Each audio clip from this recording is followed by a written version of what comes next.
Imagine buying a phone today, knowing that somewhere inside a boardroom, people may have already decided when it should become obsolete. Not because it has to, but because someone makes more money if you replace it. Every year, millions of perfectly usable products end up in landfills.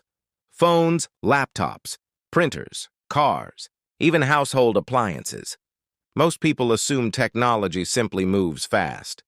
But what if that's only half the story? What if some products are designed not to last, but to expire? This is the hidden business strategy that quietly shapes trillion-dollar industries.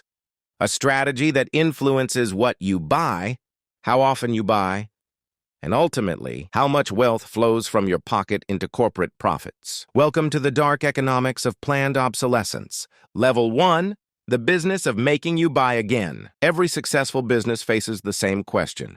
How do you keep customers coming back? Restaurants solve it with repeat meals. Streaming platforms solve it with subscriptions. Software companies solve it with monthly payments. Manufacturers found another solution. Make products temporary, not obviously, subtly. If every refrigerator lasted 50 years, manufacturers would eventually run out of customers.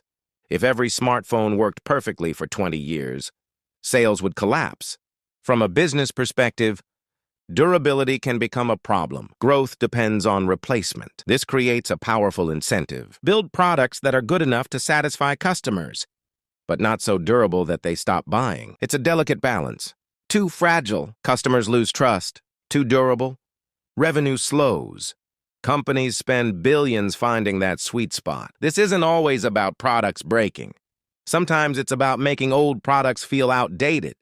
A slower phone, an unsupported operating system, accessories that no longer fit. New features locked behind new hardware, the product still works, but it no longer feels current. That's the first lesson. Modern obsolescence often isn't physical. It's psychological. Level 2. The moment. Everything changed. This idea didn't begin with smartphones. It began almost a century ago. In the 1920s, light bulbs became surprisingly good. Some manufacturers produced bulbs lasting over 2,500 hours. Some lasted even longer. That sounds like progress. But for manufacturers, it created a problem. Customers weren't buying replacements. According to historians, major light bulb manufacturers formed an agreement often referred to as the Phoebus cartel, which standardized bulb lifespans at around 1,000 hours to increase replacement demand. Whether every detail unfolded exactly as often retold, the story became one of the earliest symbols of planned obsolescence. The logic was simple. Shorter lifespan, more purchases, higher profits. The idea spread. Automobiles introduced yearly styling changes. Fashion created seasonal trends. Consumer electronics accelerated upgrade cycles. The economy slowly shifted. Companies realized something profound. People don't just buy products, they buy novelty, status, convenience, identity. Once businesses understood human psychology, selling became easier than ever. Because the strongest force wasn't engineering, it was desire. Level 3, the billion-dollar psychology machine. Now the strategy evolved. Products didn't need to fail. Consumers only needed to believe they were missing out.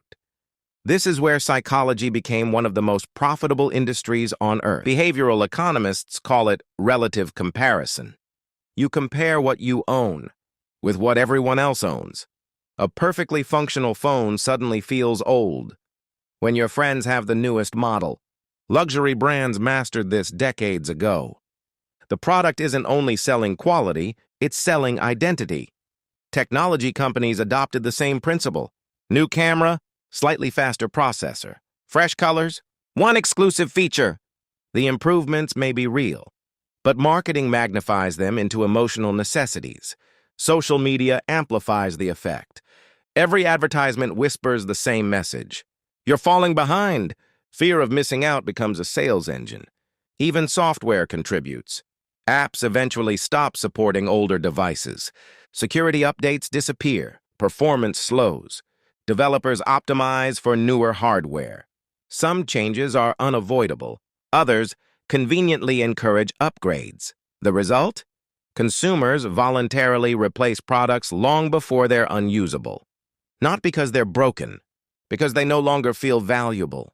That's an incredibly profitable distinction. Level 4, who really pays the price? On paper, everyone wins. Companies grow, investors earn returns, factories stay busy, jobs are created, GDP increases.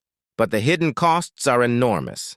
The average household spends thousands replacing products that technically still work. Credit card balances rise, savings shrink. Impulse purchases become routine. Then comes electronic waste. According to the United Nations, tens of millions of metric tons of e-waste are generated globally each year, making it one of the fastest-growing waste streams. Inside every discarded device are valuable materials: gold, silver, copper, rare earth elements. Recovering them is expensive. Mining new materials is often cheaper. That creates another cycle. More extraction, more manufacturing, more pollution, more waste. Repair has also become harder. Many modern devices use proprietary screws, glued batteries, serialized components, restricted repair software. Independent repair shops struggle. Consumers often discover replacing a device costs only slightly more than repairing it. Guess which option most people choose? Exactly the one companies hoped for. The economics become self-reinforcing. Short lifespans generate repeat sales. Repeat sales generate higher revenue. Higher revenue attracts investors.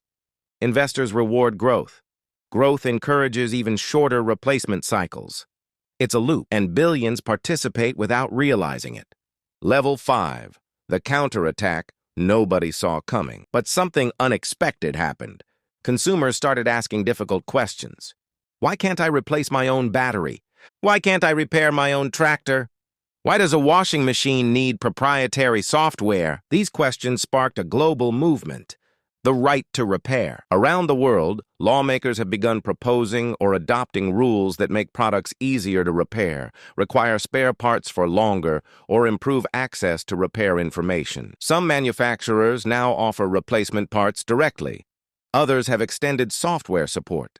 Repairability scores are appearing in certain markets. Consumer pressure works. Businesses respond when incentives change. But here's the deeper lesson. Not every company benefits from planned obsolescence. Some compete by doing the opposite. Long-lasting tools, high-quality appliances, reliable outdoor equipment, durable vehicles. Businesses that build trust often create loyal customers for decades. That's a different economic model. Instead of maximizing transaction, they maximize reputation. One creates recurring purchases through replacement. The other creates recurring purchases through loyalty. Both generate profits, but only one strengthens long-term customer relationships. As investors, this distinction matters. Companies with genuine customer trust often develop stronger brands, pricing power, and resilience over time. Sometimes the most valuable competitive advantage is simply making products people never regret buying. Conclusion: planned obsolescence isn't a conspiracy hiding behind every product. Sometimes technology genuinely improves. Sometimes older hardware simply reaches its limits. Innovation is real, but so are financial incentives. Businesses exist to generate profits, and the way those profits are earned shapes the products we use every day. The smartest consumers understand this. Before upgrading, they ask one question: do I actually need this, or have I been convinced that I do? That single question can save thousands over a lifetime. It can reduce waste, increase savings, and shift your attention from consumption to ownership. Because wealth isn't built by buying everything that's new. It's built by making intentional decisions. Every dollar you don't spend replacing something you didn't need is another dollar you can invest, another dollar earning compound returns. Another step toward financial freedom. The next time a shiny new product promises to change your life, pause for a moment. Ask yourself who benefits most from the upgrade, you or the business selling it? Because once you understand the economics behind planned obsolescence, you stop seeing products the same way. You start seeing incentives. And in business, The incentives almost always tell the real story.